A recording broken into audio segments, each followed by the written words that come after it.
Now, we each have a preferred learning style, a way of learning that suits us best. If you know and use the techniques that match your preferred way of learning, you will learn more naturally. Another important thing in learning styles is just to drive out fear, to be able to relax. In order to accelerate your learning, you need to be in a relaxed, receptive state.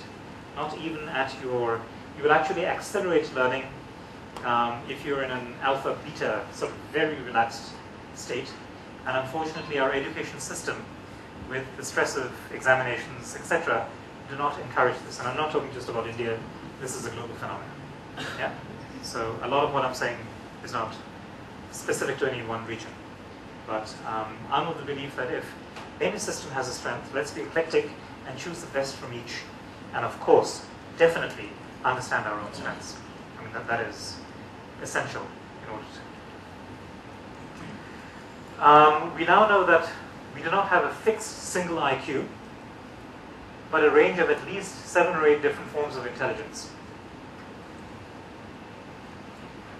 My daughter, for example, is an amazing dancer. If she sees a dance once on TV, she'll be able to replicate it. And even, I mean, I don't believe in reincarnation, but just watching her dance, my belief as a parent is sort of transforming. It's just amazing how. So that is one type of intelligence. Now, these differences help account for our personal learning styles. And as trainers, as professionals responsible for adult learning, we need to take this into account. The secret is this: when the way you are taught closely matches the way you like to learn, results improve significantly, and the time you take to learn is reduced. So that is the key takeaway that I'd like to sort of offer here, as far as accelerated learning is concerned. It's also very important to drive out fear. That's another sort of basic sine qua non. Edward Deming, the quality guru, very influential figure, offered the insight that you can't have quality if the people seeking to build that quality are afraid. If they're fearful, you can't have fear and high quality work happen at the same time. Now, many managers believe otherwise.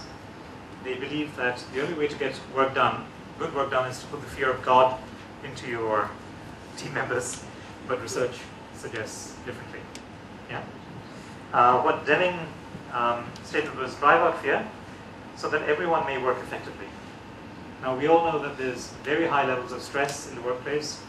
We also know that good quality work doesn't always happen consistently. And we believe that there is a correlation between the two.